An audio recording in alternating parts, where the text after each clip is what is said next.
Bem-vindos para mais um Sanaflix. Dessa vez vamos falar sobre a dislipidemia, a introdução. Pessoal, esse é um tema importantíssimo na nossa vivência clínica. Sem dúvida nenhuma, cai muito em prova e é fundamental aí no contexto familiar. Vai ter sempre aquela sua tia que vai lhe perguntar por que o colesterol dela não baixa, por que o colesterol dela bom é ruim, por que o ruim é bom, entendeu?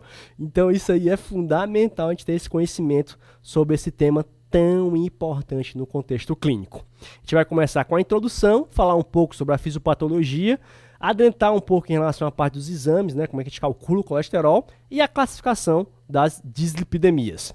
Começando com a introdução, pessoal, quais são os lipídios relevantes do ponto de vista clínico? Temos os fosfolipídios, que são responsáveis pela solubilidade na nossa membrana celular, né, das nossas células. Temos o colesterol. O colesterol é fundamental na síntese de hormônios esteroides, ácidos biliares e vitamina D. Temos também os triglicerídeos, que vai ser uma forma de armazenamento de ácidos graxos, né? Vão ser 3 cadeias de ácido graxo mais um glicerol. E os ácidos graxos propriamente ditos, que vão ser fontes importantes de energia para a gente, entendeu? E de armazenamento também, como no caso da gordura abdominal, por exemplo. E eles vão ser classificados de acordo com a ligação entre os átomos de carbono. Isso quer dizer o quê? Vai ter ácidos graxos saturados, monoinsaturados e poliinsaturados. Isso é importante, que isso mais na frente vai falar alguns contextos clínicos dessas ligações que são importantíssimas. Em relação à parte da fisiopatologia, pessoal, temos a lipoproteína. O que é essa lipoproteína? Essa lipoproteína é formada por uma apolipoproteína, a parte apo, né? E os lipídios que vão estar dentro dela, né? E essa lipoproteína vai ser fundamental porque ela vai ser responsável pela solubilização dos lipídios e pelo transporte dos lipídios no sangue. Do sangue na circulação sistêmica, nos órgãos periféricos, no tudo, na parte da digestão, né, após a parte da absorção intestinal, entendeu? Como é que ela vai chegar na circulação, a gente vai ver com mais detalhe mais na frente. Mas lembrando que as lipoproteínas, as principais, vamos dizer assim, tem várias, mas as principais são 4, pessoal. Tem as ricas em triglicerídeos, que são os quilomicros, e o VLDL. O VLDL e os quilomicros são fundamentais aí, porque elas são ricas em triglicerídeos e o quilomicro é sintetizado no intestino, é a única que é sintetizada no intestino, e o VLDL vai ser sintetizado no fígado. E temos também outras duas que são as mais famosas aí, pessoal, dos colesterol, o LDL e o HDL. O LDL, o colesterol ruim, e o HDL, o colesterol bom. Vou explicar mais na frente porque cada um é bom, porque cada um é ruim, entendeu? A gente vai ter uma ideia mais ou menos. As duas são praticamente moléculas parecidas e elas são ricas em colesterol. Então elas vão ter pouco triglicerídeos, vão ter mais colesterol. Lembrando que o HDL só vai ter basicamente colesterol e o LDL vai ter um pouquinho de colesterol, vai ter colesterol com um pouquinho de triglicerídeos. Então lembrando isso aí. Vamos lá para a parte da metabolismo das lipoproteínas. Lembrando, pessoal, que o que a gente digere, o que a gente come na nossa alimentação, a maioria dos lipídios que a gente ingere vão ser triglicerídeos. Esses triglicerídeos vão ser metabolizados no nosso intestino, vão ser quebrados, né, o glicerol e tudo, como a gente já falou, em ácidos graxos. O que vai ser absorvido pelo nosso intestino vai ser os ácidos graxos. Esses ácidos graxos absorvidos pelo nosso intestino vão formar os quilomicrons, que vão ser o quê? Vai ser aquela lipoproteína, né, que vai ser rica em triglicerídeos, vão ter pouco colesterol e muito triglicerídeos. E vai ser formado no intestino, né, e esses quilomicros vão migrar pelo sistema linfático, pelo ducto linfático e assim cair na circulação sistêmica.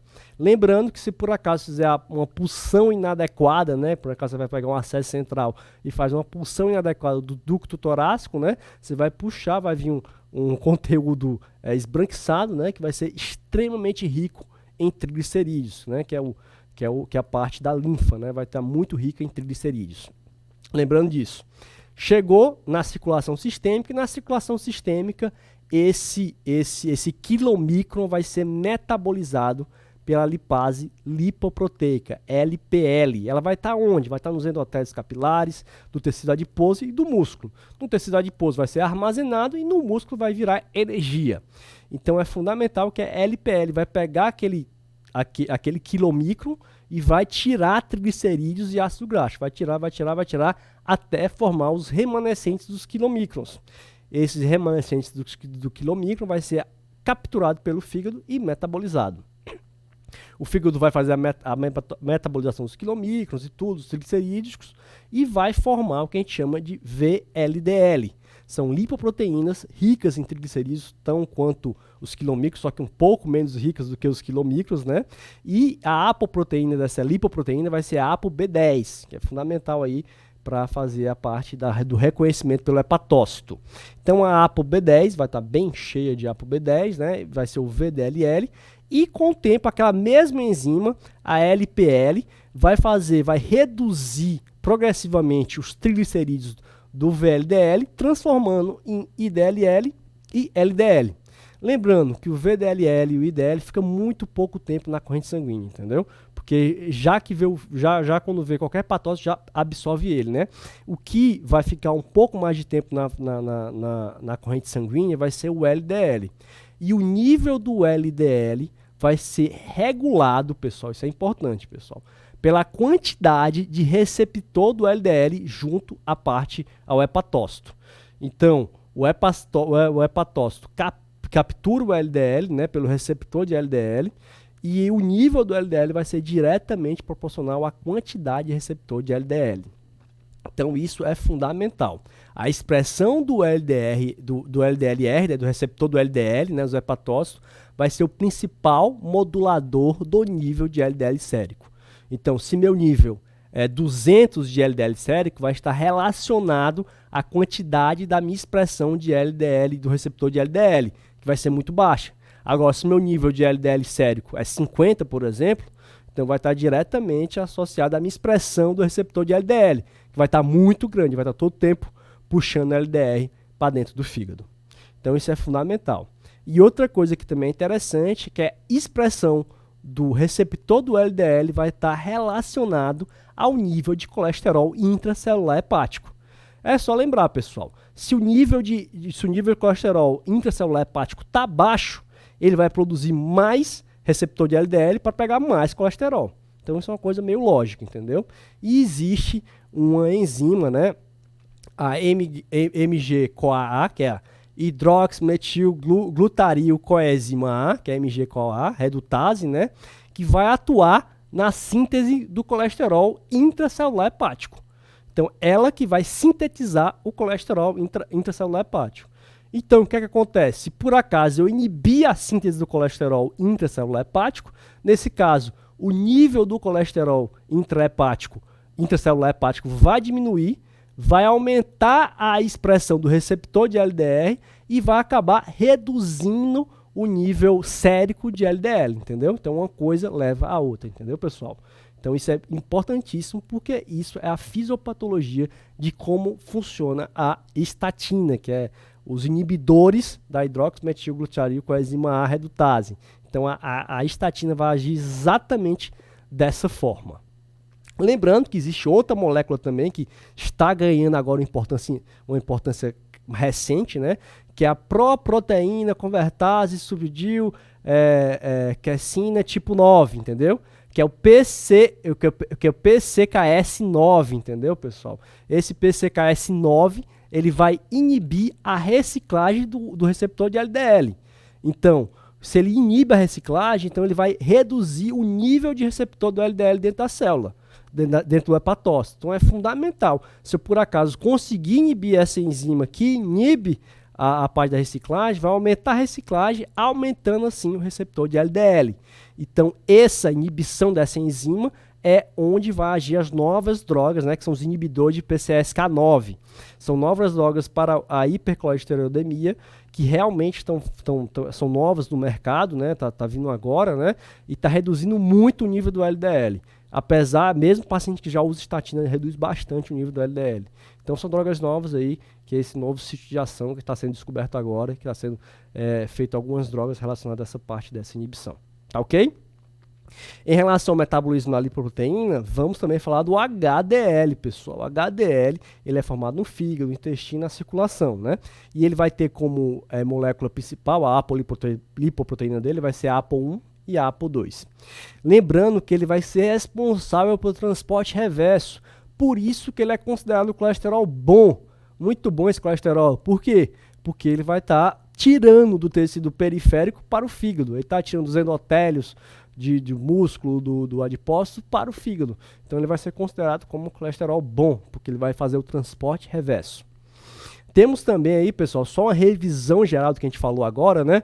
Os triglicerídeos metabolizados aqui pelo intestino, pessoal, vai ser metabolizado em ácido gráfico, formando os ácidos gráficos, o quilomicro. O quilomicro vai ser utilizado aí, vai ser metabolizado pela LPL, que vai tirar dele ácidos gástricos e triglicerídeos.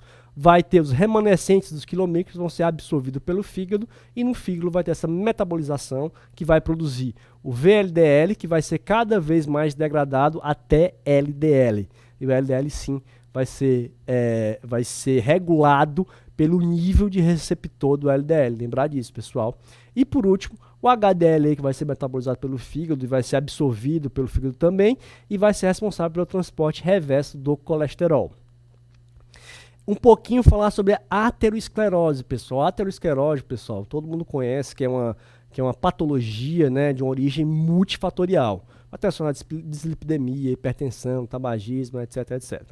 Lembrando que a aterosclerose funciona dessa forma. Se ocorre uma lesão endotelial do endotélio, e esse endotélio lesado vai ser mais permeável para o LDL.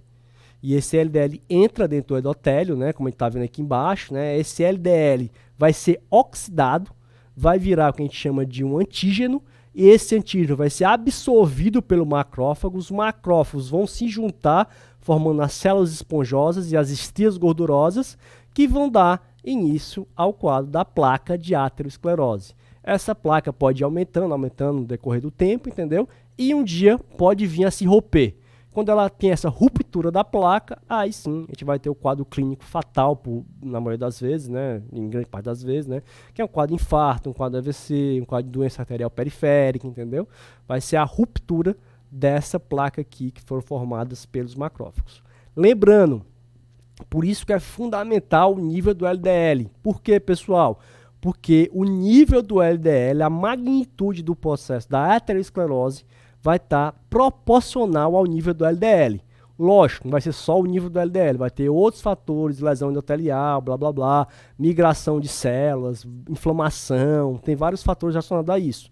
Mas lembrando que o nível do LDL vai ser proporcional à magnitude do processo de aterosclerose. Por isso que o LDL é conhecido como colesterol ruim, colesterol mau, entendeu? Porque o nível dele alto vai provocar a aterosclerose, importante. Tá ok, pessoal? Esse é só um resumozinho rápido, a gente vai falar isso com mais detalhes sobre essa placa na aula de síndrome coronariana aguda, mas nesse quadro aí a gente viu que a magnitude do LDL vai ser diretamente ao processo de aterosclerose. Em relação aos exames, pessoal, a gente tem que colher em jejum ou não tem que colher em jejum colesterol, pessoal? Lembrando, o jejum só vai alterar o triglicerídeos. Então só é fundamental para o triglicerídeos a parte do jejum. Não sendo o resto não vai se alterar com o jejum, entendeu? Então, cada vez mais as sociedades, né, de endocrinologia, cardiologia, referem-se que, se possível, evitem o jejum. Por quê? Porque isso pode induzir hipoglicemias, né, iatrogênicas em pacientes idosos e diabéticos. Então é muito ruim o paciente às vezes ter o quadro de hipoglicemia secundária só porque vai colher o colesterol e sabendo que a única molécula que vai alterar é o triglicerídeos. É só a gente pegar um outro parâmetro, né, vamos dizer, em vez de pegar o triglicerídeos de 150, pegar ali 175, entendeu? Para considerar como aumento de triglicerídeos. Então hoje, se por acaso não for um quadro especial e tudo, uma hiperlipidemia familiar, ou algum quadro assim, não precisa de jejum para colher colesterol. Lembrando, você vai dosar o HDL, né, o triglicerídeos e o colesterol total. E o LDL, pessoal, a gente dosa ou não dosa? Infelizmente, pessoal, o LDL, a dosagem direta dele é bem mais cara, bem mais complicada e às vezes difere muito de um kit para outro. Então, normalmente, o LDL ele é calculado. Ou ele é calculado pela fórmula de Friedman, que é aquela fórmula mais comum que a gente conhece, né? Que é o quê? Que é o colesterol total menos o HDL menos o triglicerídeo dividido por 5, que é considerado o VDLL, entendeu? Então, colesterol total menos HDL menos triglicerídeo dividido por 5 é a forma de Friedman. Você vai poder usar ela amplamente no seu dia a dia clínico, exceto se o paciente tiver um colesterol maior que 400. Nesse caso, o ideal seria a dosagem direta, ou então você utilizar outra fórmula, né? Teve outra fórmula, forma de Martin, que ele vai pegar o nível aí de acordo com o triglicerídeos, no HDL, e vai, aquele, em vez de ser 5, às vezes pode ser 3.1, pode ser 11.9, aí vai variar de acordo com esse xzinho aí, como a gente está mostrando aí, que é essa fórmula de Martin. Então ela é mais precisa nesse caso, entendeu? Então, ou você faz a dosagem direta, ou faz a fórmula de Martin. Tem essas duas opções. E essa forma de Martin tem mais detalhada na diretriz, viu? Tá ok? Então, basicamente é isso. Só lembrar que aquela fórmula de Friedman, que é dividido por 5, você não pode usar se o triglicerídeo for maior que 400, porque vai alterar demais e você não vai ter um LDL muito fidedigno, vamos dizer assim. Em relação à parte como é que a gente vai dosar o colesterol, a gente vai dosar o colesterol a cada 5 anos e após aos 20 anos, né? Depende muito de cada diretriz, de cada órgão que regula essa parte, né? Essa NCEP é um órgão americano, né? Que ele fala que ele é um pouco mais invasivo, fala que tem que dosar muito colesterol a cada 5 anos após os 20 anos. Já a Associação de Médicos Americanos, ele já acha que não, que é a ACP, também é americano. Ele acha que tem que dosar para homens a partir de 35 e para mulher a partir de 45, porque visto que é o local onde tem mais prevalência de dislipidemia.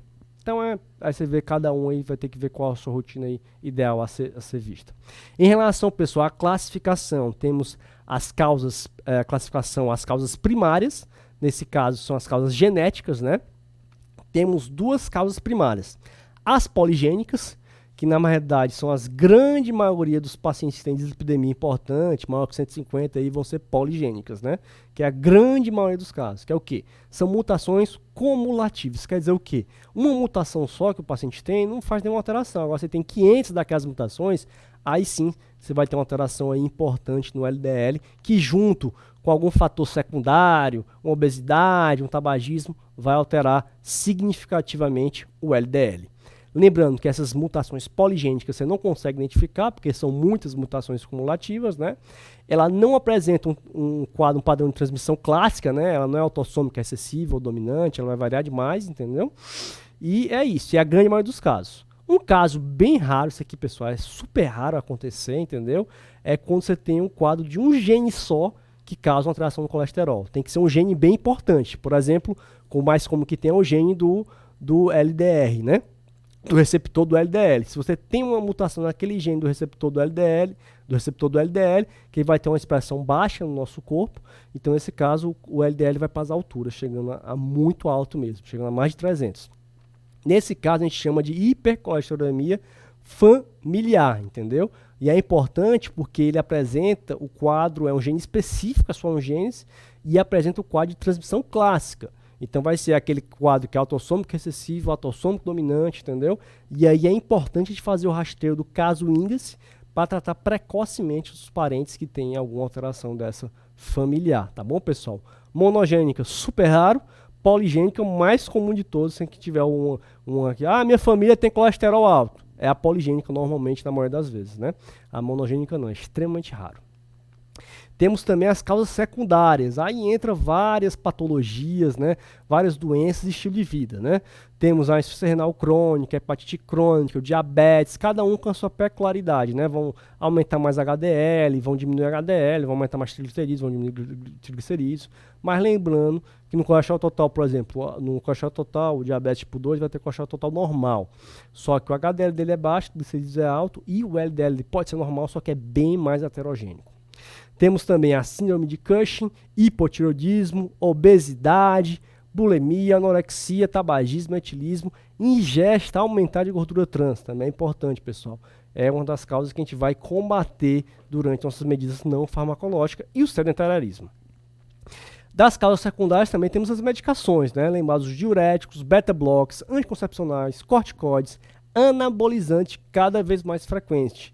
com esse pessoal aí da turma aí do anti-age, do metabolismo, aí acaba prescrevendo demais para os pacientes e você tem que ficar de olho que às vezes dá uma dislipidemia bem importante, um HDL lá embaixo. Então, às vezes um triglicerídeo muito baixo, um LDL muito alto, então isso pode ser um risco aí de aterosclerose precoce. Inibidor das proteases no contexto do HIV, e temos também aí a isotretinoína no contexto de acne, por exemplo, dermatológico, ciclosporina, estrógenos, progestágenos e a tibolona. Tá ok, pessoal? Lembrar mais ou menos dessas medicações de causas secundárias. Temos, além da etiologia, temos a classificação laboratorial. Essa aí, pessoal, é amplamente usada, né, pessoal? É a que a gente usa mais. Porque a gente vai ter a hipercolesterolemia isolada, quando só o LDL é alto, o triglicerídeos é normal. Vamos ter a hipertriglicidemia isolada, quando é o contrário, quando o triglicerídeos é alto e o LDL é normal. E vamos ter a mista, quando os dois são altos. Então, essas possibilidades.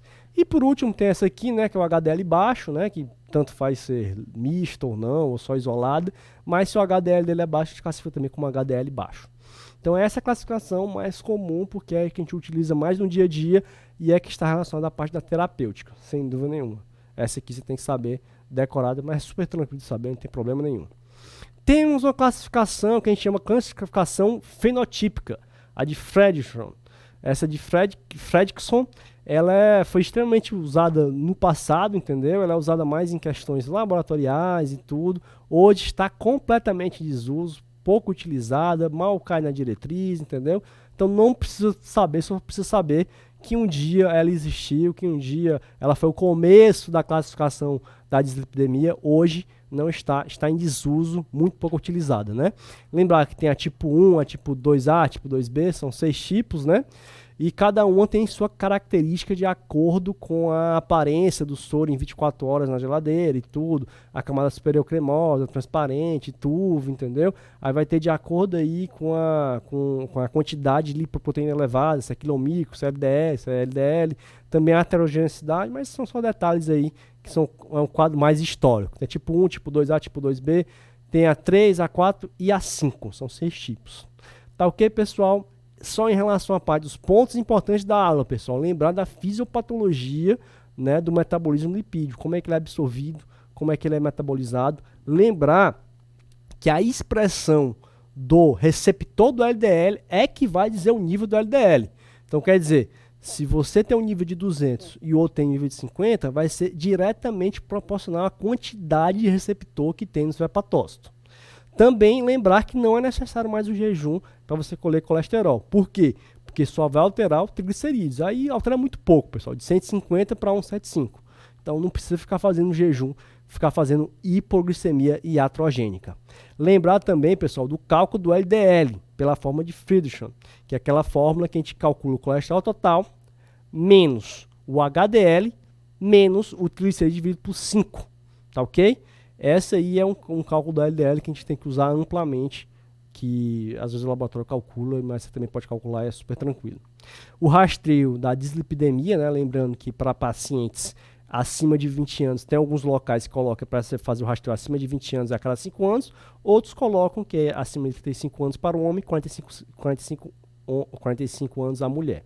Lembrar a diferença da etiologia primária, que pode ser poligênica, que é a mais comum, a normal, como o pessoal diz, minha família tem colesterol alto, normalmente a poligênica, entendeu?